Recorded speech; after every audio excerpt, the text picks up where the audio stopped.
Sud Radio, le 10h midi, mettez-vous d'accord, Valérie Expert. Bonjour à ceux qui nous rejoignent pour les commentaires de l'actualité avec aujourd'hui Sophie de Menton, chef d'entreprise et présidente du mouvement éthique. Bonjour Sophie. Bonjour. Jean-Baptiste Moreau, porte-parole du think tank Agriculture Stratégie. Vous êtes également ancien agriculteur. Bonjour. Mathieu Baccialone, communicant, président de M2B Conseil. Bonjour à vous. Et Jean-Christophe Gallien, politologue et conseiller en communication. Bonjour à vous. On va parler quelques petits mots de Bernard Pivot, même si on en a parlé nous déjà dans l'émission Média. On va parler des actes antisémites en France qui augmentent depuis un an, et puis encadrer le droit de grève, et puis bien d'autres sujets évidemment avec vous. Alors on va commencer peut-être avec vous, Mathieu. Coup de cœur. Un peu de légèreté pour débuter. Ouais. J'ai hésité sur ce coup de cœur et je me suis dit c'est quand même une journée très importante pour moi et pour beaucoup de supporters parisiens. Oui. Je ne vais pas vous embêter pendant des heures avec ce sujet, mais comme vous le savez, le Paris Saint-Germain joue un des matchs les plus importants, si ce n'est peut-être le plus important de son histoire ce soir. En demi-finale de Ligue des Champions contre Dortmund, Paris a perdu 1-0 en Allemagne. Il faut remonter le score. Il y a la possibilité, pour la première fois, de jouer à domicile avec du public. Ce n'est pas arrivé depuis 1995, puisque en 2021, il y avait le Covid, donc le match avait lieu à huis clos. Il y a une effervescence et moi je suis jugé parti puisque je suis supporter de ce club depuis plus de 30 ans, donc je serai pas objectif, mais voilà, c'est une journée de stress pour moi. Alors vous allez gagner ? Moi je fais plus de pronostics. Je n'en fais jamais, surtout quand il s'agit de mon club. Je suis trop superstitieux. Et c'est bon d'avoir du public ou pas ? Ah oui, c'est bon. Oui. Moi, le foot sans public, c'est pas. Ah bon ? Oui. Le foot quand le foot est revenu après le Covid, j'étais partagé parce qu'en même temps, on aime ce sport, donc on était content d'en revoir. On a eu une dizaine de quelques mois. Et en même temps, jouer dans un stade où il n'y a pas de public, où il n'y a pas d'ambiance, où il n'y a pas de bruit, où ça vit pas, c'est quand même un peu aseptisé. Donc longue vie au public dans les stades et au foot populaire. Ouais. C'est un supporter de l'Olympique de Marseille qui se joint à cette... Alors on vous entend pas, on a un problème de micro. Peut-être que vous, ça vous intéresse. Moi, je suis beaucoup plus ballon que ballon rond, donc globalement. Géographique de la Creuse. Voilà, de la Creuse, mais bon, malgré tout, effectivement, c'est un club français, donc on peut ne que souhaiter qu'il se qualifie. Alors pour vous, je vous voyez vous agiter, Jean-Christophe. Oui, non, parce que moi je suis un supporter historique de l'Olympique de Marseille, donc personne pas forcément les grands. Exactement, mais voilà. Et vous voyez, même les supporters, je pense, de l'Olympique de Marseille aujourd'hui, qui vont jouer jeudi aussi une rencontre très importante. Aussi dans une Ligue européenne, mais la Ligue Europa, ils seront très contents si le Paris Saint-Germain se qualifie pour quelque... Pas sûr. Si, je vous assure que si, et même s'ils gagnent cette Champions League après, parce qu'il ne s'agit pas simplement d'aller en finale, pour Paris, c'est aussi de gagner ce match. Et pour revenir au stade, oui, les stades, évidemment que c'est très important. Et ça change tout, et c'est une manière, effectivement, aussi de trouver enfin dans cet espace un peu de communion. Et c'est pour ça que je vous dis que même les Marseillais, aujourd'hui, seront derrière le Paris Saint-Germain. Moi, je ne serai pas derrière l'Olympique de Marseille jeudi, mais je suis moins fair-play que vous. On sent les partisans. On va parler votre coup de gueule, Jean-Christophe. Oui, alors c'est un coup de gueule qui est lié à un ancien député européen ici. C'est une sempiternelle faiblesse des constitution de listes des partis politiques français qui envoient des gens au Parlement européen comme si ce Parlement ne servait à rien, c'est-à-dire dans une espèce d'absence totale de compréhension de l'importance que ça peut représenter, même quand on est à 27 aujourd'hui, je dirais même plus quand on est à 27, une Europe qui s'est largement renationalisée. Et on envoie des gens qui, si on faisait des tests d'anglais, ne parlent pas anglais, alors qu'aujourd'hui, si vous voulez, sur les cartes à la Commission européenne, il n'y a plus qu'une face qui est en anglais, c'est la langue européenne par excellence. On est face à des gens qui ne connaissent pas. Pire, on recycle des gens qui, pour beaucoup, étaient les plus absents pratiquement au Parlement européen jusqu'à présent. Ça serait pas si grave si c'était pas très important aujourd'hui, parce que le Parlement dans l'édifice européen, il est quand même très important, notamment sur l'agriculture. Vous voyez, par exemple, c'est un sujet qui est très important, et on envoie des gens qui sont pas ou peu compétents. Et en plus, la présence française, par la faiblesse des résultats des trois grands partis qui forment normalement les trois grands groupes au Parlement européen. Je pense à Renaissance qui est en train de chuter largement dans les sondages et certainement dans l'expression du vote au final, donc le parti de M. Macron. Les Républicains qui sont malheureusement pour eux à 6 ou 7 points, ce qui veut dire très peu. Ils sont dans un parti pourtant européen qui est le plus important, le PPE, avec le PSE. Et même avec M. Glucksmann, si vous voulez, les représentants socialistes français, ils vont très peu peser à l'intérieur de ces partis. Donc ce qui veut dire qu'en plus, non seulement on envoie des gens qui ne sont pas très compétents, et qui sont pas tout à fait armés pour batailler au sein de cet espace qui est très important que je connais bien. Moi, je suis à Bruxelles 3 jours par semaine et dans d'autres capitales européennes aussi. Et ça veut dire, si vous voulez, que on nie l'importance et on nie plus largement une influence française européenne qui a été très largement reléguée. Donc on a des velléités, on a envie, tout se fait pas au Conseil avec M. Macron, tout se fait pas au Conseil avec certains ministres lorsque c'est des conseils spécifiques et thématiques. Ça se fait au Parlement, ça se fait dans les capitales européennes et ça on l'a abandonné. Les partis politiques, à mon avis, sont très largement coupables entre recyclage, envoi de gens qui sont pas présents, calcul interne, voire volonté de promouvoir des acteurs locaux parce que c'est comme ça qu'on fait de la politique après. Je crois que c'est une grave erreur et c'est tricher avec la démocratie française, c'est tricher avec ce qu'est le Parlement européen aujourd'hui et notre destin à tous, malheureusement, si c'était le leur, ça serait pas grave, mais le nôtre est lié. Je suis tout à fait d'accord. Oui, c'est une très bonne analyse. Oui, c'est absolument navrant. Absolument. Et la politique, et en fait, on ne vote pas à cette élection pour l'Europe, on vote pour ou contre Macron, en gros. Ouais. C'est devenu. Non, mais ça, c'est autre chose. Mais sur la composition. Non, mais la composition des listes, elle est consternante, pardon de le dire. Elle est absolument affligeante. Parce qu'il faut de la politique intérieure, ils essaient de mettre des gens. Pour le coup, c'est pas la première fois. Malheureusement, je dis pas que c'est une confirmation. C'est malheureusement une tradition d'envoyer les gens. Celle qui est très mauvaise, Valérie Hayé. C'est la meilleure et la plus présente et celle qui fait le plus de boulot au Parlement européen. Et de loin, de tous les candidats qui sont aujourd'hui. Je suis tout à fait d'accord. Moi, je travaille aussi régulièrement. Je finis ma phrase. Je disais que celle qui est la meilleure pour l'Europe et qui a effectivement bossé est la plus mauvaise sur toutes les télés, elle ne sait pas faire, etc. Donc c'est vraiment effectivement elle a été très mauvaise face à Jordan Bardella. Elle a eu du mal à démarrer. C'est le pire du média training, quoi. C'est vraiment le pire. C'est le pire de ce qu'on puisse faire. Les débuts ont été compliqués, mais la fin était meilleure. Je pense qu'elle a un entourage qui la conseille pas toujours dans le bon sens. Sinon, elle serait meilleure, je pense, parce qu'elle a des grandes capacités. Elle a pour le coup des grandes capacités. Elle a des grandes capacités intellectuelles, de négociation. Elle a beaucoup travaillé pendant les. Moi, je suis pas très objectif comme notre collègue qui parlait du PSG. Moi, Valérie Hayé, c'est une amie, donc c'est assez compliqué de parler avec recul, mais malgré tout, et je suis d'accord, le Parlement européen, c'est sans doute celui qui prend les décisions qui ont le plus d'impact dans le quotidien des Français, en réalité. En compliquant tout, parce qu'on nous explique, nous, chefs d'entreprise, non, mais pas toujours. C'est un drame pour les chefs d'entreprise. Dès qu'il y a une norme, on la met parfois. Mais sur la composition des listes, je suis d'accord. Et effectivement, le problème, c'est que c'est justement ceux qui vont aller le plus bosser au Parlement européen qui vont être les plus pénalisés aujourd'hui. Bardella, il y fout pas les pieds, ou quasiment, et quand il y est, c'est comme s'il y était pas. Donc, mais effectivement, par contre, la foire à la saucisse à Knokke-le-Zout, il y est pour aller faire des selfies, ça, il n'y a pas de problème. Mais il remplit pas son mandat de député européen, et c'est un problème. Et effectivement, sur les listes, on voit un certain nombre de recasages, mais je trouve que c'est peut-être un peu moins vrai que ça a pu l'être par le passé au niveau du recasage. Et il y a quand même des gens qui, même Glucksmann, il est quand même relativement présent au Parlement européen, il fait du travail, même s'il est très isolé au sein du PSC, parce que moi je discutais. J'ai eu un rendez-vous avec Paolo Di Castro, qui est l'ancien ministre de l'Agriculture italien. Je peux vous dire qu'il m'a dit, mais les socialistes français, qu'est-ce qu'ils font? Parce qu'ils comprennent pas. Les socialistes européens ne comprennent pas ce que font les socialistes français globalement. Ni les Français d'ailleurs. Mais parce qu'on en voit, au-delà du fait qu'on malgré tout, quand vous dites qu'on recasse pas, on a sorti même des gens qui étaient les plus présents. C'est-à-dire que dans les listes, en l'occurrence, c'est très transpartisan, c'est pas lié à l'un ou à l'autre.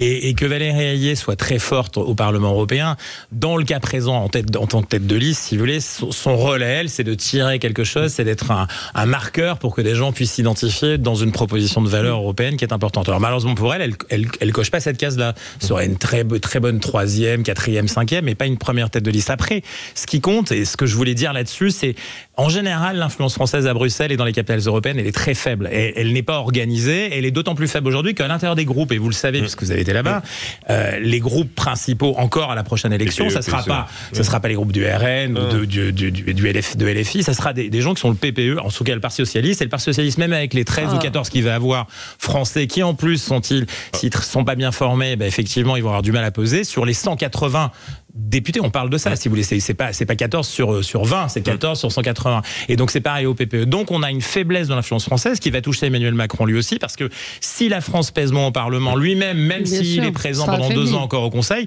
il aura moins de poids. C'est très regardé depuis ailleurs. Si chaque pays regarde, en fait, les résultats de chacun des partis. Donc, il faudrait voter socialiste, non, il faudrait en tout cas, en l'occurrence, que ces gens-là aient une offre politique qui soit suffisamment forte pour qu'on ait envie de voter pour eux, ce qui n'est pas le cas aujourd'hui, malgré le talent de Mme Ayé. Je voulais juste revenir sur ce que disait notre ami tout à l'heure sur le fait qu'il y ait des députés européens qui travaillent ou pas. Et en fait, moi, je voudrais élargir ça, malheureusement, pas qu'au Parlement européen. Ah oui. On connaît tous des députés qui ont ou des ministres, des députés qui ont vachement bossé, qui sont impliqués, qui ont porté les textes, qui sont présents, qui bossent, qui font des amendements et qui sont pas réélus. Et on en connaît on en connaît d'autres qui travaillent pas, qui sont pas au Parlement et qui ont une surface médiatique, on va dire, ou qui ont le goût pour ça et voilà. Donc malheureusement, et ça je pense que ça va en s'accentuant. Il y a une dichotomie entre travailler, être un parlementaire ou un politique sérieux, produire et être élu. Malheureusement, le fait d'être parce que ne garantit pas une réélection. Le travail parlementaire proprement dit est assez ingrat et assez invisible. Et effectivement, c'est plus payant d'être sur tous les coupages de rubans divers et variés en circonscription que de porter des textes et d'être rapporteur à l'Assemblée nationale.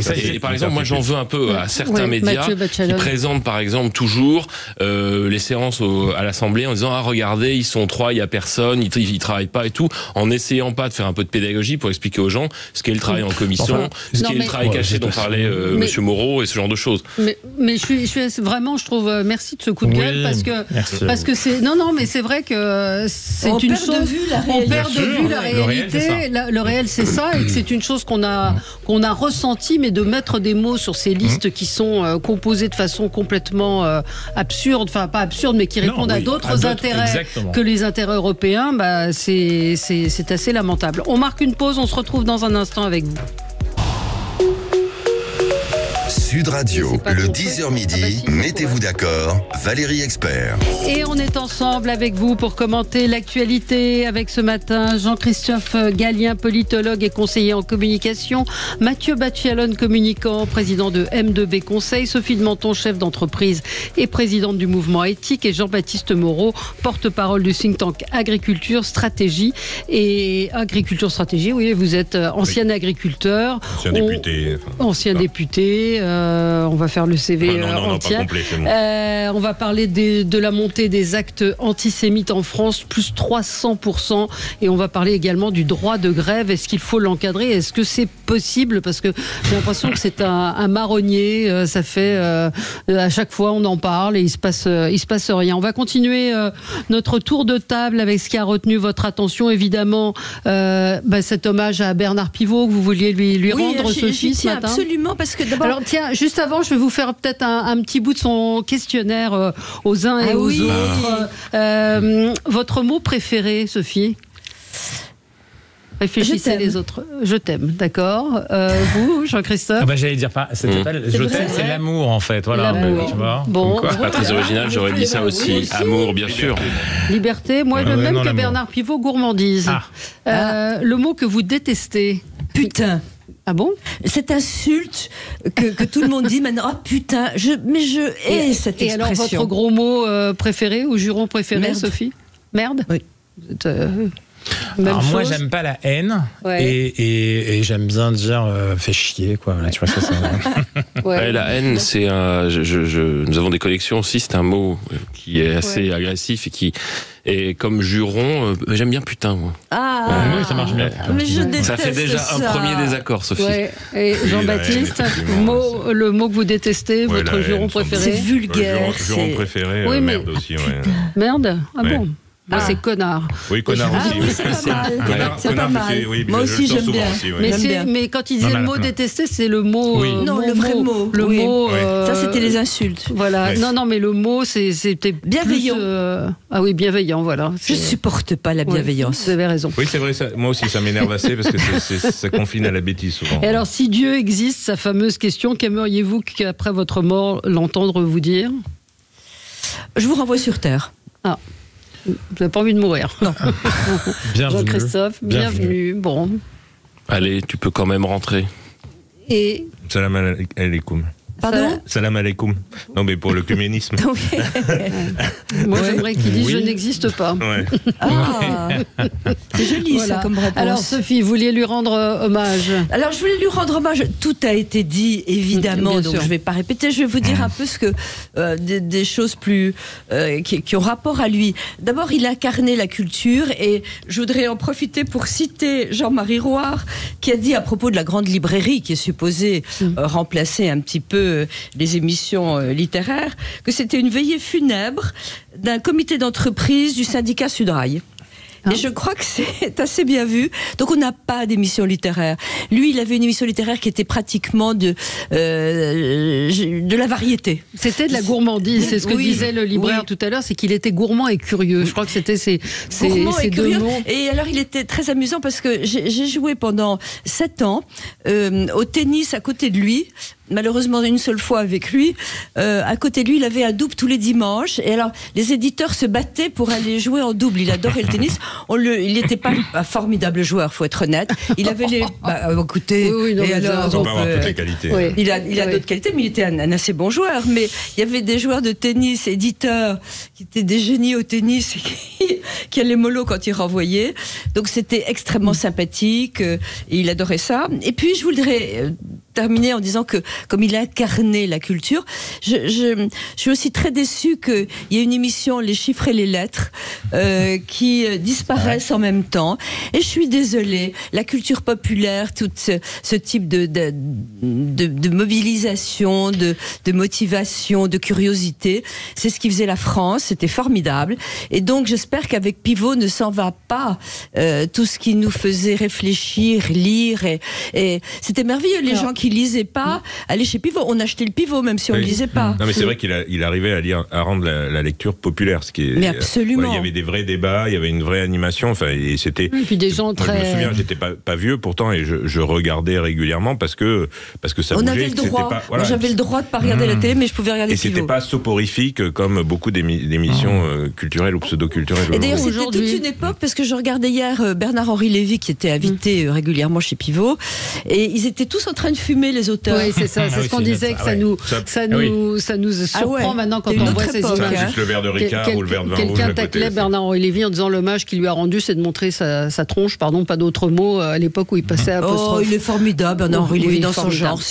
Voilà. Non, mais bon, c'était un petit tacle sur les réseaux. Juste un mot aussi sur Bernard Pivot a très longtemps tenu une chronique littéraire au journal du dimanche. Oui. Quand il a décidé de s'arrêter pour des raisons de santé, il a raconté, puisqu'il tweetait beaucoup, que les livres avaient cessé d'arriver chez lui. C'est-à-dire que les éditeurs l'ont retiré de la liste des livres.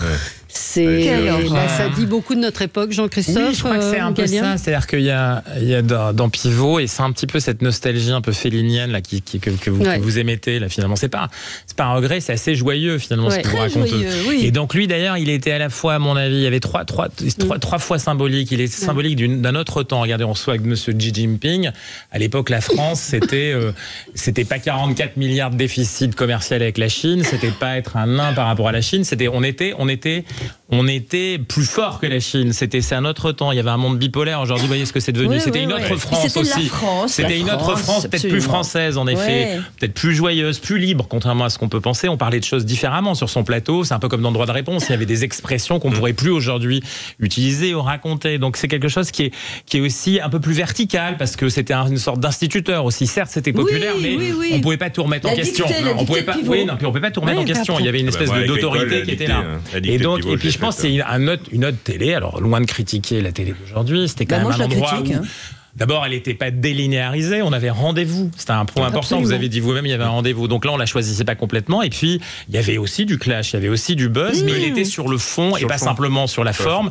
Il était à la fois sur le fond et la forme. Lévy savait très bien s'en servir, mais et lui aussi Pivot. Et donc ça, c'est très différent. Je pense qu'il y a un petit regard là-dessus aussi sur, non pas c'était mieux avant, parce que ça c'est terrible de dire ça, mais sur quelque chose qui finalement raconte un peu ses évolutions. On est en plein dedans, un Xi. La nostalgie quand même. Voilà. Oui, mais cette espèce de... Moi, j'aime pas être nostalgique. J'aime bien celle de Fellini qui dit finalement, voilà, j'ai pas de regrets, j'ai juste des nostalgies. Mais il s'était mis sur Twitter, mon nouveau moyen de communication, et ce tweet, j'ai regardé le tweet, je le suivais, j'ai regardé le tweet qu'il avait envoyé il y a quelques temps où il disait les journalistes sont tellement habitués de m'appeler quand des gens de la culture meurent. Qui m'appelleront quand je meurs. Ils sont capables de m'appeler. Ce qui est formidable avec Pivot, c'est ce côté, il est pas enfermé dans une case. Et en France, on aime bien enfermer les gens dans des cases. Et lui, c'était formidable. Il était lettré et cultivé. En même temps, il n'était pas pédant. Il aimait le vin et il aimait le foot aussi. Le tennis. Vous savez qu'en France, généralement, on aime bien mettre les gens dans les cases. Si on aime le foot, on est forcément un beauf. Et si on aime la tennis, on est snob. Si on est un cultureux, il faut qu'on soit chiant, qu'on ait une mine grave, parce que sinon c'est pas bien et c'est pas crédible. Pivot, c'était ça, c'était une sorte, un certain esprit français, une légèreté et en même temps un certain niveau. Moi, j'ai pas connu, je suis un peu plus jeune, donc j'ai vu les images de Lina et c'est vrai que quand on voit les séquences avec Bukowski et tout, c'est génial. Et puis il recevait tout le monde dans le zapping ce matin. Gilles nous a passé des extraits. Donc il y avait Gainsbourg, moi j'ai vu un extrait avec Cabu. Il y avait un mélange des invités. Et c'est vrai que ce que nous disait aussi Gérard Collard, le libraire, c'est qu'on est revenu finalement dans les émissions littéraires aujourd'hui à une sorte d'entre-soi et de choses extrêmement conventionnelles. Ce sont les attachés de presse des maisons d'édition qui font les émissions. C'est un entre-soi politique en plus. Politique, et puis les attachés de presse des maisons d'édition, des grosses maisons d'édition qui ont leur plan média et qui font un peu les plateaux et la programmation éditoriale et littéraire. Vous me permettez, avant de vous donner la parole pour votre coup de cœur, un coup de gueule sur la flamme olympique et tous ces gens qui vont la transporter. Alors, ce matin, on a eu Thomas Soto qui nous disait que Michel Platini n'avait pas été sélectionné, qu'on ne lui a pas demandé de porter la flamme olympique. Il en conçoit un peu d'amertume, ce qu'on peut comprendre. Et à côté de ça, il y a un éboueur, très bien que cet éboueur... Que cet éboueur porte la flamme, qu'un éboueur, moi j'ai rien contre, mais on prend ce type qui a un chapeau sur la tête, qui s'habille, qui fait le buzz. Pourquoi toujours prendre des gens qui font le buzz? Le transgenre, vous avez vu la tête du transgenre? Non, alors je suis désolée, je ne veux pas être représentée à la flamme olympique. C'est une drag queen, c'est pas un transgenre, c'est une drag queen. Donc l'idée, c'est de représenter. Très compétente. C'est que tous les gens de la société soient représentés. Je ne veux pas être représentée par cette drag queen. Mais on a cet éboueur qui appelle à la grève des éboueurs, qui n'est pas dans un respect total. Qui a choisi encore? Alors, c'est ça, moi je voulais poser la même question que Sophie, vraiment une question ouverte. Vous savez qui a choisi? Comment ça s'est fait? Est-ce qu'il y a eu un comité Théodule sous l'égide d'un ministère? Non, je sais pas. Non, je pense que là, on est peut-être le président du comité de... Vous pouvez remonter plus haut. Le président tout seul. Vous pouvez remonter plus haut. Il y a une organisation qui comprend effectivement le COJO, qui organise effectivement. Il y a évidemment l'Élysée, parce que c'est un acte aussi qui transcende les gens. C'est pas que le ministère de la Jeunesse et des Sports. Là, en l'occurrence, ce qu'on a voulu apparemment, c'est d'élargir. D'habitude, c'est très sportif. Ce relais est très sportif. Et moi, je suis assez d'accord. J'aurais souhaité que ça s'arrête au ministère des Sports et pas que ça devienne un enjeu élyséen. C'est-à-dire que pour le coup, là, on tire des ficelles entre le sociétal, le social, et on mélange tout. Alors c'est une version qui peut exister. Je ne sais pas si elle existe dans d'autres pays. Je peux pas savoir si en 2012 à Londres c'était comme ça. Mais ils étaient quand même très centrés sur le sport, même si après leur fête à eux, la cérémonie d'ouverture était très large, très élargie. Ça c'est différent. Mais au moment du parcours, c'est vrai que là on a choisi quelque chose qui est très différent par rapport à d'habitude, et les sportifs, ils sont pas tout seuls, ça c'est clair. Absolument. On se retrouve dans un instant avec vous pour continuer les débats. Sud Radio, le 10h midi, mettez-vous d'accord, Valérie Expert. Et nous sommes ensemble avec Jean-Christophe Gallien, Mathieu Bachialone, Sophie de Menton et Jean-Baptiste Moreau pour commenter l'actualité. Petite précision, on se posait la question, on s'interrogeait sur le fait de savoir comment sont désignés les porteurs de la flamme olympique pour le relais. Eh bien, c'est la nomination par un pair, c'est un appel à candidature, sélection par tirage au sort ou par jury ou encore désignation directe. Non mais bientôt on va tirer au sort les médailles. Non, parce que c'est pas juste. Mais là, c'est un peu le fait du prince. Hier soir, la cérémonie des Molières avait lieu et prise de position très remarquée de Sophia Aram. Et c'est ce sur quoi vous vouliez revenir ce matin, Jean-Baptiste Moreau. Là non plus, je vais pas être du tout objectif vu que c'est une amie relativement proche. Donc il faut changer d'amis un peu. Voilà, j'ai des choix douteux, je sais, mais non, je suis excessivement fier qu'elle ait gagné le Molière. C'est amplement mérité et je voulais la saluer ce matin ainsi que son mari, parce parce qu'ils écrivent bien souvent à 4 mains et leur spectacle est formidable. J'ai déjà vu 2 fois et je retourne le voir parce qu'elle vient en Creuse la semaine prochaine. Donc forcément, comme elle vient chez moi, je vais la voir encore une fois. Et elle a fait une sortie hier, je pense qu'on va en écouter un bout. Dans le monde du spectacle, c'est particulièrement courageux d'avoir sorti ce qu'elle a sorti. D'ailleurs, on voyait dans le public les tronches de certains qui étaient... Enfin, elle a été quand même applaudie, c'est ce qu'il faut souligner. Mais pour rappeler les indignations sélectives et le silence assourdissant parfois, notamment du monde de la culture, sur les massacres du 7 octobre et l'indignation sélective entre Gaza et les victimes israéliennes du 7 octobre. Et ça a été... Vraiment, ça change, que ce soit au Molière ou au César, avec des interventions qui vont toujours dans le même sens à quelque chose près. Ça change vraiment d'intervention et c'était courageux de sa part dans ce monde de la culture qui est bien souvent idéologisé et toujours du même côté globalement, d'avoir cette sortie-là équilibrée qui plus est, parce qu'évidemment il ne s'agit pas de dire que ce qui se passe à Gaza est très bien, c'est pas du tout la question, mais de pointer le silence assourdissant par moments sur est-ce qu'on pourrait pas un petit peu se taire et arrêter de mettre de la politique partout? On était au Molière du théâtre, j'avais envie qu'on parle de théâtre, j'en peux plus. Mais c'est une humoriste politique, donc c'est normal qu'elle parle aussi écoutez, vous avez regardé ou pas? Oui. Vous avez regardé toute la cérémonie? Pardon? Vous avez regardé toute la cérémonie? Non, j'en pouvais plus.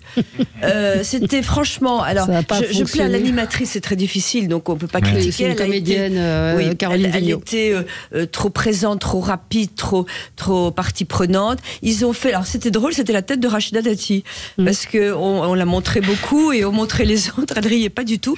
Ils étaient supposés faire de l'humour, je n'ai pas trouvé ça drôle. Et moi j'adore le théâtre, donc allez voir le spectacle de Sophia parce qu'il est drôle. Alors on va écouter un extrait de ce qu'elle a dit hier, de cette intervention. Voilà. Nous qui partageons la liberté de pousser un cri sur toutes les scènes de France, ou de hurler nos indignations sur tout et n'importe quoi dans des tribunes dont la plupart sont co-signées par Annie Ernaux, je pense que nous devrions aussi faire attention à nos silences. Car voyez-vous, dans le brouhaha de nos indignations faciles, le silence, même relatif, après ce 7 octobre, dans lequel 1200 Israéliens ont été massacrés, est assourdissant.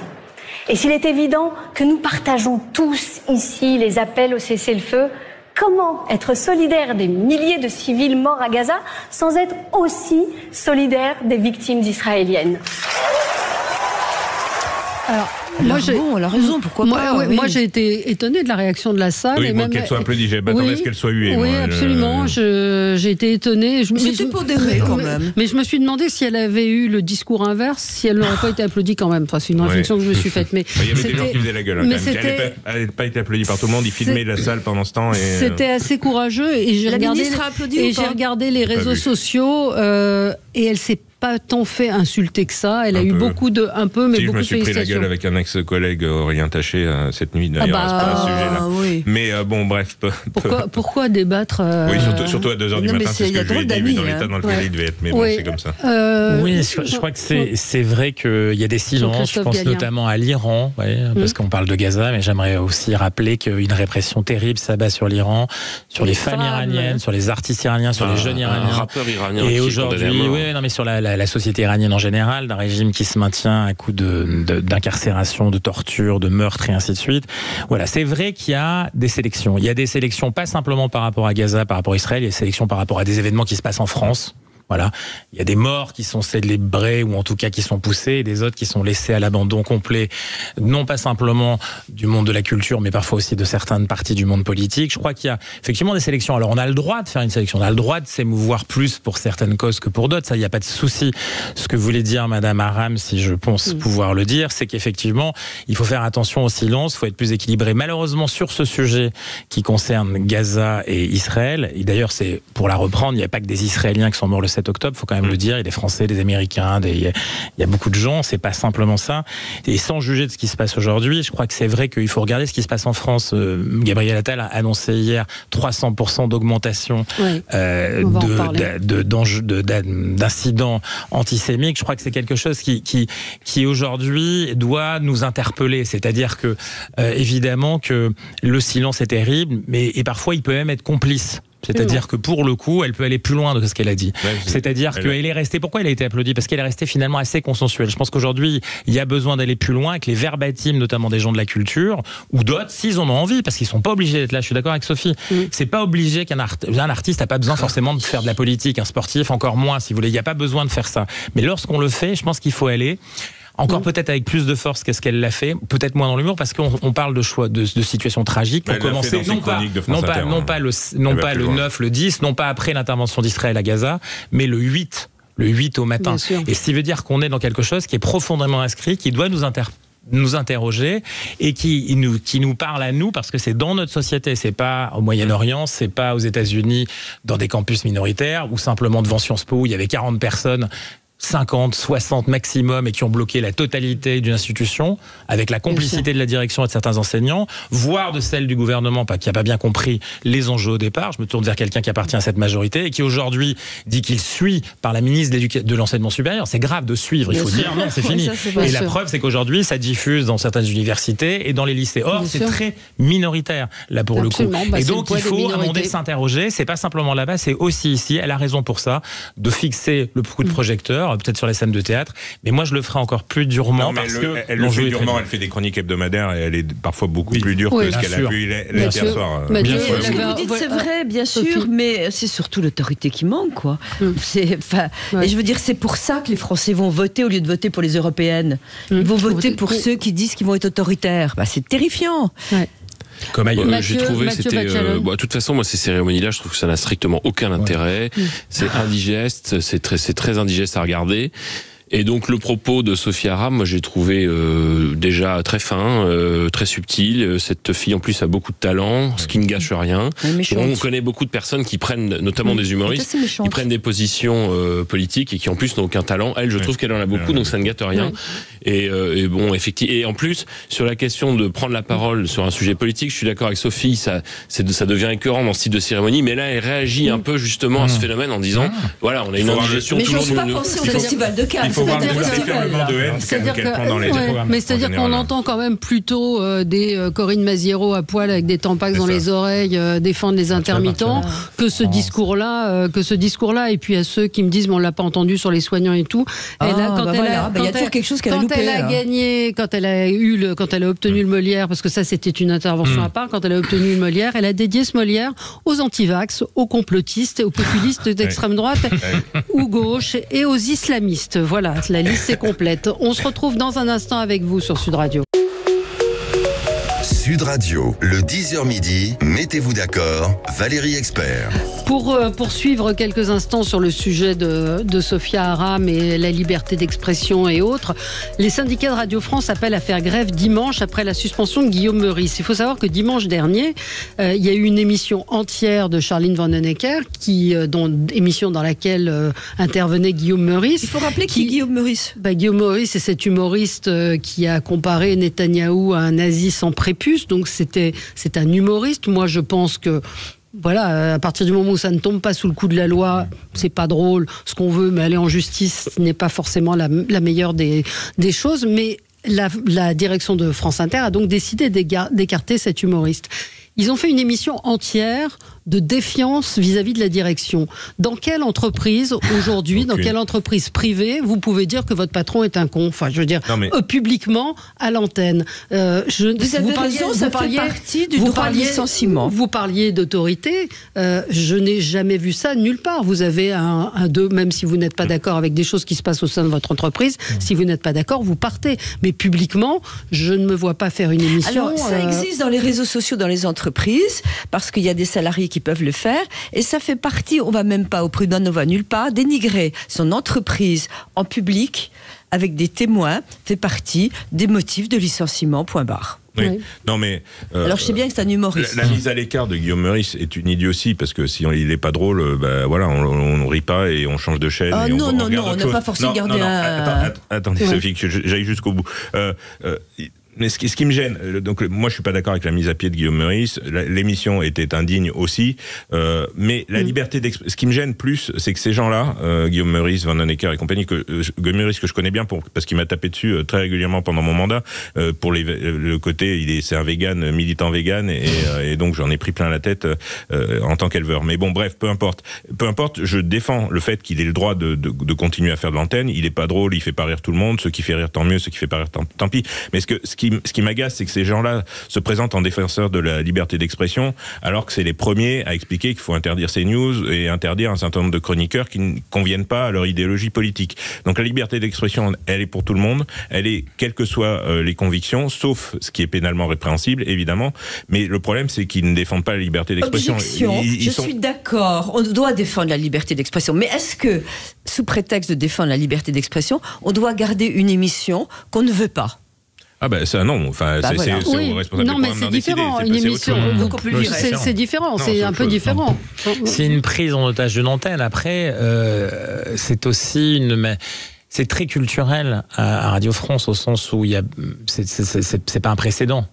Il y a eu des réactions par rapport à certaines directions. C'est des maisons où il y a des équilibres, je dirais, organisationnels et sociaux qui n'ont rien à voir avec ce qui se passe dans le monde privé. Pour une bonne partie, heureusement, parce que ça veut dire aussi que ça ouvre la possibilité parfois d'avoir des versions différentes qui s'affrontent, qui s'opposent. Parfois non, mais en tout cas, c'est un petit peu ce qui est considéré comme un ADN central, si vous voulez, de Radio France, notamment par les journalistes et un certain nombre d'acteurs qui y travaillent.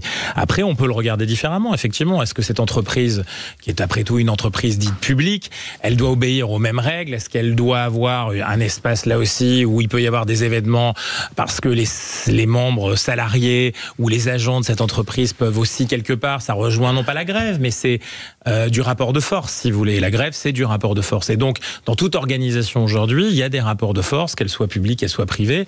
Est-ce qu'on doit pour autant l'interdire? C'est différent. Là, la direction, elle peut pas intervenir puisque derrière, elle va pas couper l'antenne. Elle n'a comme ressource à ce moment-là que de couper l'antenne et d'arrêter de mettre de la musique à la place de l'émission si elle considère que c'est pas bien.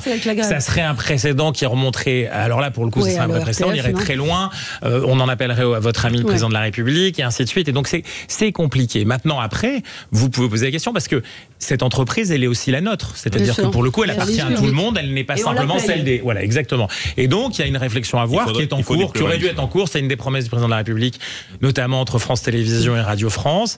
On n'est pas allé au bout, on n'est pas allé très loin d'ailleurs sur cette question-là, et les fondamentaux de ces organisations demeurent, c'est-à-dire que, notamment Radio France plus qu'à France Télévisions, le poids et la force d'un certain nombre d'acteurs à l'antenne est beaucoup plus puissant, notamment certains ou certaines, parce qu'ils pèsent davantage dans le résultat d'audience et d'audimat que dans d'autres qui sont plus lointains. Mais je reviens sur la question de l'autorité, c'est-à-dire dans quelle entreprise privée aujourd'hui ce type de comportement serait autorisé. C'est que aujourd'hui le service public, il n'y a pas de... Et la retraite à la SNCF, tiens. Il y a un côté Mathieu un peu théâtral là-dedans aussi. Je pense que en réalité, France Inter va faire des audiences aussi avec ça. Enfin, bien sûr. Et parce que va y avoir la contestation, les gens vont aller regarder. Donc en réalité, moi je suis à la direction de France Inter.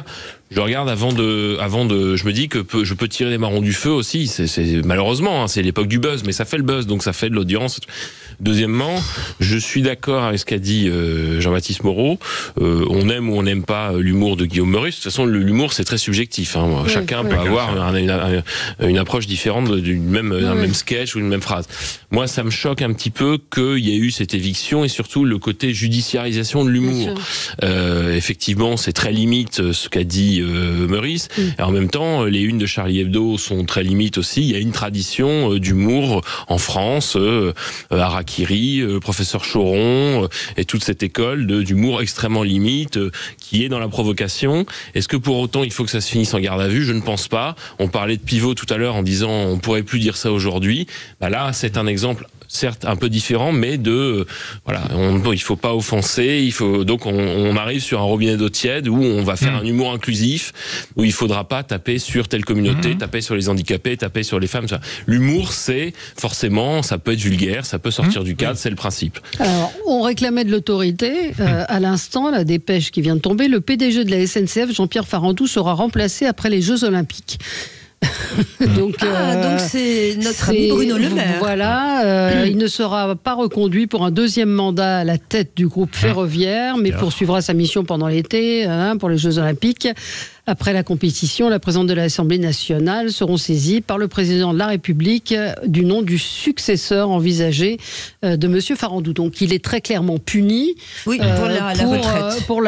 Pour sa décision de retraite. Oui, enfin en même temps. Ça fait un peu République bananière quand même, ce truc. Moi je trouve vraiment, enfin, je connais pas personnellement Monsieur Farandou, mais le côté où en fait, en gros, il y a une entreprise qui est certes publique, mais qui a quand même des marges de négociation avec un PDG qui, parce qu'il a réalisé un accord qui déplaît, on a un communiqué qui tombe, je sais pas, il vient d'où, de l'Élysée, de Bercy, d'un ministère, en disant qu'il va être remplacé. Oui, sauf que... Moi, je trouve que c'est un peu limite. Il a voulu, en faisant ça, éviter la grève pour les Jeux Olympiques, parce qu'il avait des ordres évidents d'éviter la grève pour les Jeux Olympiques. Cela dit, ce qui est vrai, c'est qu'il l'a fait tout seul et que à Bercy, Bruno Le Maire n'était pas au courant. Mais tout seul, il a pas reçu les syndicats tout seul dans son bureau. Il y a un conseil d'administration dans lequel figurent des membres du ministère de l'économie et des finances, une entreprise publique. Oui, je sais, mais ils l'ont pas dit. Ça circule plus. La France est paralysée. Il y a tellement de strates que l'information, et c'est vrai. D'accord, je suis pas sûr que ça passe devant le Conseil d'administration. Un accord aussi important que celui-là, qui concerne la retraite et d'allonger. Je suis sûr qu'ils sont tombés du placard, certains. Je trouve que M. Farandou est un fusible assez commode dans cette affaire, quand même. Oui, on n'en sait pas tellement plus, mais en tout cas, ça paraît aberrant tout de même que le gouvernement n'ait pas été au courant. Il n'était pas au courant, c'est ça le grave. D'un enjeu, de décision aussi importante. Je ne sais pas, Jean-Christophe. Ça obéit à ce moment-là à des règles, non pas d'inorganisation, mais c'est clair que les capteurs sont plus là. Et moi, j'ai un petit doute quand même sur l'idée qu'on n'est pas. Alors, ça passe pas au Conseil des ministres, c'est évident. C'est sûr que c'est pas ça. C'est pas un sujet quand même de Conseil des ministres. Par contre, j'espère qu'à l'intérieur de l'appareil institutionnel de la présidence, du Premier ministre, de ministère de tutelle en l'occurrence, on est capable quand même d'être informé, de discuter, de suivre et de réagir en amont si on doit réagir en amont. Sinon, ça veut dire que pour le coup, c'est un peu compliqué. C'est quand même pas n'importe quoi la SNCF. À la fois parce qu'en termes de poids économique, en poids de responsabilité, un opérateur du rail en France, il n'y en a pas beaucoup. Et donc à partir de là, on doit faire attention parce que c'est un sujet éminemment politique, quoi qu'il arrive. Alors après, la mesure, elle est forcément politique. Oui. Elle est forcément politique parce que c'est un objet politique, la SNCF. On était quand même obligé de le virer, non ? En tout cas, ça voudrait démontrer ce que demande Sophie de l'autorité. Oui, et on a besoin d'affirmer aujourd'hui dans des secteurs peut-être un peu faciles, Mathieu a peut-être raison, de l'autorité. Comme on n'en a pas sur les pauvres 40 personnes devant Sciences Po, on en a avec le président de la SNCF. Voilà, mais l'autorité, quand on est incompétent, c'est... Je suis pas d'accord avec vous là-dessus. Enfin, non, mais le gouvernement est incompétent. C'est le gouvernement qui est incompétent. Donc vous punissez quelqu'un pour une faute que vous avez commise. Mais il faut toujours essayer de faire vivre le dialogue social dans son entreprise. Enfin, je veux dire, il y a un moment où Sophie devrait être d'accord avec moi, normalement, sur la responsabilité des entreprises. Il faut laisser un peu de marge. Enfin, on va en parler tout à l'heure, mais sur la question des grèves. Mais il y a un moment où il faut aussi, peut-être, laisser une marge de manœuvre aux partenaires sociaux qui ont, depuis trop longtemps, été considérés comme du menu fretin. C'est les corps intermédiaires. Vous savez, j'en ai déjà parlé ici, c'est un peu ma marotte. Les corps intermédiaires, le Nouveau Monde, à un moment, nous a dit, on s'en fout, ça n'existe plus. Les représentants des syndicats, c'est des ringards. Les représentants des syndicats patronaux, c'est des ringards aussi, on n'a plus besoin d'eux. Sauf qu'en réalité, on se rend compte que quand le dialogue social est bien mené, parce qu'il y a des gens responsables souvent des deux côtés, lorsqu'il y a des négociations qui se font avec des personnes responsables, on peut arriver à des accords. Et la grève, c'est généralement quoi ? C'est un point de friction. Lorsqu'on n'arrive pas à négocier, on arrive. Voilà. Quand on compare à d'autres pays, ou un moyen de pression. Pas forcément. Ça, je sais que. Là, vous arrivez aux Jeux Olympiques, on voit bien que ça a été une aubaine pour négocier. Mais parce que c'est un moyen effectivement d'ouvrir des négociations. Mais moi, en fait, tout ça part d'une proposition de loi. Enfin, on a vu le Sénat, a commencé à travailler là-dessus. Il y a un député de la majorité, Monsieur Zulesi, qui veut reprendre ça à l'Assemblée, faire une proposition de loi. Moi, j'ai envie de dire, essayons d'arrêter de faire moins de lois, peut-être de meilleure qualité, et de laisser un petit peu de liberté aux négociateurs, aux gens qui sont sur le terrain et à ceux qui peuvent essayer de trouver des négociations et des accords. Moi, je suis complètement d'accord. Effectivement, il faut respecter le dialogue social et le rôle des syndicats est important. Et si on veut reconstruire du commun, c'est essentiel. Effectivement, on est d'accord. Maintenant, quand on fait une réforme des retraites pour faire des économies et essayer de faire en sorte de financer justement ce régime de retraite, et que vous avez une entreprise publique qui fait de la dette en quantité industrielle depuis des dizaines d'années et qui se permet justement de passer un accord qui va coûter à tous les contribuables, quoi qu'ils en disent, puisque de toute façon la SNCF n'est pas à l'équilibre et de toute façon le contribuable continuera à renflouer. Voilà, c'est un accord. Enfin, il s'est acheté la tranquillité, le PDG de la SNCF, c'est tant mieux pour lui.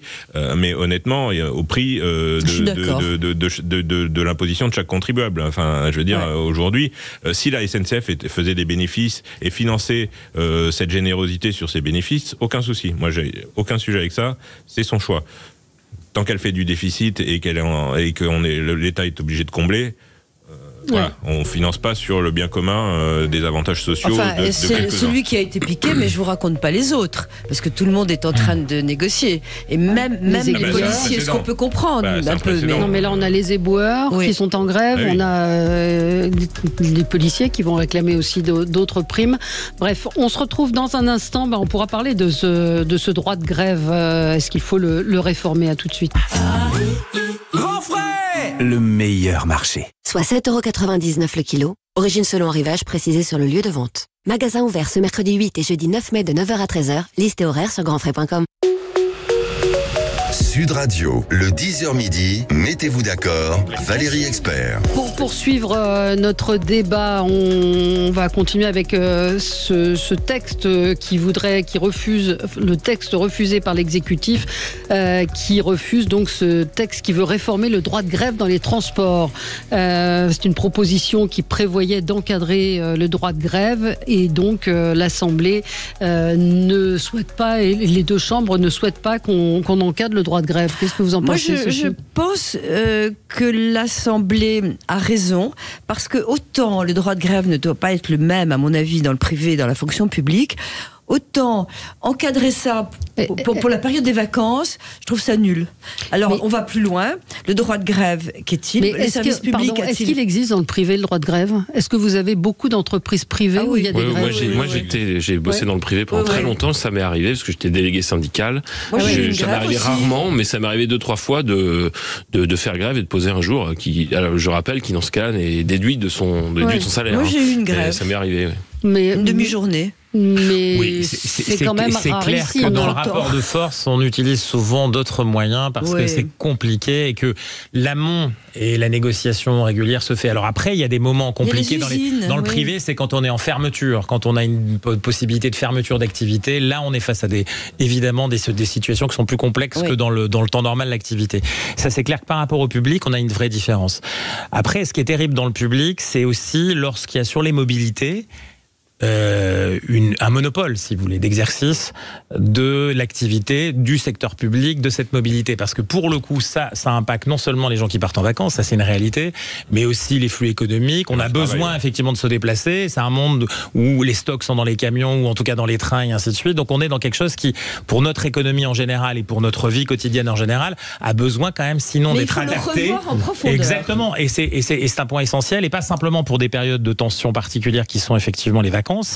Et je pense en particulier à quelque chose qui est incroyable, ce qu'on appelait les aiguilleurs du ciel, les contrôleurs aériens qui travaillent déjà 21 semaines par an pour bien les connaître et concrètement, et qui sont très bien payés, qui chaque fois font le coup avant le début des vacances pour augmenter un peu d'avantage ou pour baisser la charge de boulot qui est déjà assez limitée. Donc ça, c'est d'ailleurs partout en Europe, pas simplement ici. Ils sont des fonctionnaires, il faut se rappeler, c'est pas des gens qui travaillent dans le privé, et ils ont été formés et payés à l'École nationale d'aviation civile. Donc là, c'est assez scandaleux. Sur les contrôleurs aériens, c'est absolument scandaleux. Sur d'autres acteurs, on peut parfois avoir des rapports de force qui utilisent des situations, les Jeux Olympiques en sont une.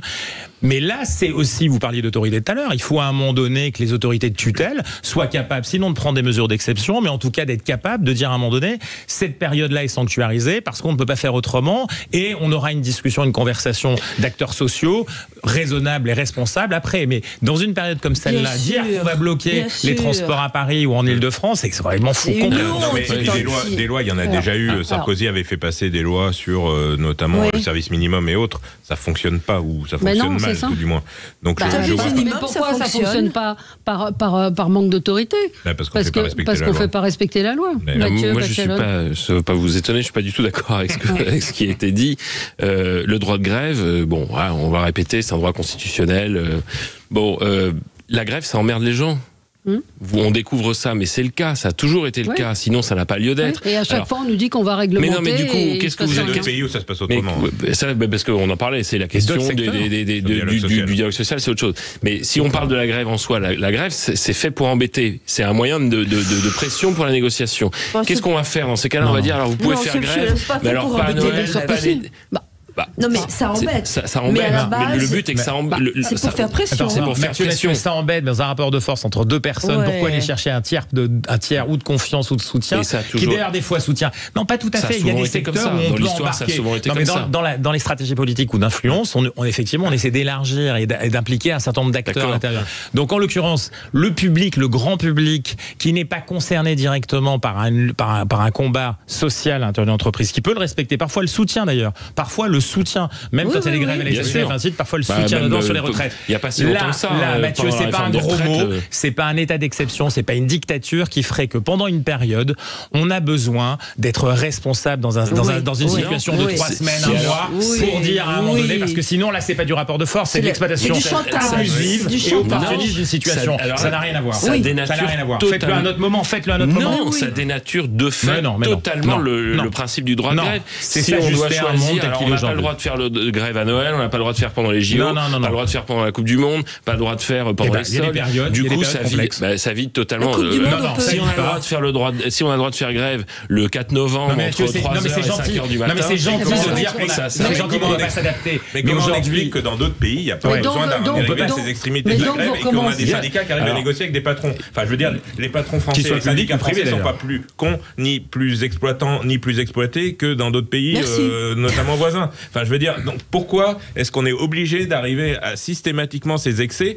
Peut-être parce que les demandes sont aussi dans l'excès. Enfin, il n'y a pas non plus les syndicats sont politisés. Il y a pas ils font de la politique. Les syndicats patronaux aussi dans ces cas. Il y a pas que tous les syndicats. Vous parliez de marronniers tout à l'heure. La grève, c'est quasiment la grève estivale, la grève de Noël, la grève, ce sont des marronniers. C'est-à-dire qu'on est dans quelque chose qui est différent. On n'est pas dans le combat social. On n'est pas dans la lutte sociale. On est dans l'exploitation opportuniste d'un marronnier. On sait qu'on va avoir de l'écho. On sait qu'on va. Et donc à partir du moment où on annonce, on préannonce. C'est pas une situation de crise. C'est une situation permanente de rapport de force. Ce rapport de force, comme vous le dites très bien, pourrait être exercé dans d'autres endroits différemment. Et là, on parle essentiellement et très largement du secteur public. Pour revenir à ce que vous disiez, ça n'est pas existant dans le secteur privé. Allez demander à quelqu'un s'il va faire grève avant Noël, alors que ça concerne le chiffre d'affaires de l'entreprise. Lui-même va être impacté. Est-ce que quelqu'un va faire avant l'été dans un transport privé? Jamais de la vie, parce qu'il va être impacté. Comme par hasard, ça concerne des gens qui ne sont pas intéressés ni associés, peut-être, au chiffre d'affaires de la dite entreprise. Donc c'est pas normal. Et c'est le chiffre d'affaires du pays. Et c'est le chiffre d'affaires du pays qu'on impacte après. Et la réputation du pays. Tout ramener au secteur privé. Il peut y avoir un fonctionnement du secteur privé, un fonctionnement du secteur public. Pourquoi la grève? Parce que vous n'avez aucun risque de vous faire virer. Vous n'avez aucun risque de vous faire virer dans le public, dans le privé. Alors c'est pas forcément si mal que ça. Non mais non. Sauf que Mathieu, c'est bien gentil de dire qu'à ce moment-là c'est pas si mal. Moi aussi je vais le dire. Mais en réalité, on a l'impression que les fonctionnaires sont tous des gens qui foutent rien, qui veulent c'est qu'ils exploitent une situation. Ils exploitent une situation. On peut leur dire à un moment donné, cette période-là est sanctuarisée. Que vous le vouliez ou pas, elle est sanctuarisée. Je pense que pour le coup, c'est vraiment un coup de couteau. C'est une question de dignité. C'est une question d'attitude citoyenne. Là, je prends juste les Jeux Olympiques. Même éliminons les autres périodes. Là, c'est la honte. Avoir quelqu'un qui dit les Jeux Olympiques. Mais moi, je crois qu'il ne faudrait pas céder. C'est ce que j'ai écrit d'ailleurs dans un article. Je sais. Très bien écrit, mais par contre, sur le fond, j'ai trouvé ça un peu excessif. Non, mais il y a un moment où on a envie de dire non. On peut pas laisser, sinon ça va s'embraser. Moi, je respecte les revendications des femmes et des hommes qui revendiquent pour leurs droits. Voilà. Alors, les Jeux Olympiques, il y a les Jeux Olympiques, mais j'ai pas envie forcément. Moi, je dis la honte. J'aurais honte que on soit dans un pays où on va faire comme au Qatar pour la Coupe du Monde, on va mettre tout sous le tapis. J'ai pas envie que ce soit des JO comme il y a eu en JO en Chine. Moi, je me dis un pays dans lequel la contestation sociale peut exister, y compris au moment des Jeux Olympiques. Eh ben, ça fait partie de ce qu'est l'ADN de la France, où on peut effectivement. La contestation sociale, simplement originaire en origine du secteur public. Ça n'est pas possible ou ça n'est pas souhaité par les acteurs du secteur privé. Pourquoi ? Parce que lorsqu'on est dans le secteur public, et c'est pas encore une fois une récrimination, c'est pas une attaque ad hominem de ce corps qui est important pour nous, mais c'est une réalité. Une partie de l'économie de ce pays, effectivement, c'est l'activité publique. Mais elle est financée comment ? Elle est traitée comment ? C'est pas la leur, c'est la nôtre à tous. Oui, et donc on a tous notre mot à dire sur cette activité. Quand on fait les Jeux Olympiques, effectivement, en Russie ou en Chine, on peut imaginer qu'il y a des règles particulières. Quand c'était à Londres en 2012, c'est très comparable à nous. Est-ce qu'il y avait de la grève ? Est-ce qu'il y avait de la grève à Londres ? Est-ce qu'il y avait de la grève en Grande-Bretagne ? Jamais de la vie. Pourtant, il y a des grèves en permanence en Grande-Bretagne aussi. C'est pas possible. Exactement. Donc on est dans un contexte où, à un moment donné, si ça vient uniquement du secteur public parce qu'il y a une situation de protection particulière, et heureusement pour une partie de leur activité, c'est quoi ? C'est essentiellement, c'est le contrat qui leur permet d'être garantis dans cette contrat toute leur vie. Et donc lorsqu'on va ensuite faire grève parce qu'on veut gagner plus, parce qu'ensuite, eh bien, on est dans une situation d'avantage, parce qu'on ne peut pas être remis en question sur ce propre contrat, alors que dans le secteur privé, dans une relation qui est plus complexe, parfois plus dure, on ne peut pas le faire. Mais surtout, ça veut dire que collectivement, on pourrait penser, et collectivement, je dis pas avec eux, contre eux, avec eux, à cette période de sanctuarisation, parce que peut-être pas les vacances, peut-être pas ce que vous voulez, et encore qu'il faudrait se poser la question, parce que eux-mêmes partent en vacances et parfois eux-mêmes sont concernés, eh bien, il y a un besoin d'avoir un regard collectif et apaisé sur des périodes qui sont essentielles. Absolument. On parle de quoi ? Mais on parle du chiffre d'affaires de la France, de la réputation de la France, de la réputation de leur entreprise aussi, de la réputation de leur entreprise. Et je vous signale que pour les poubelles, les de Richebourg, poubelles privées, n'a pas de menace de grève. C'est uniquement les poubelles, enfin... Oui, c'est public. Secteur public. Et la boîte privée, non, elle fait pas grève. Ouais. Mais alors une auditrice me dit, moi j'ai fait grève pendant 1 mois à Carrefour.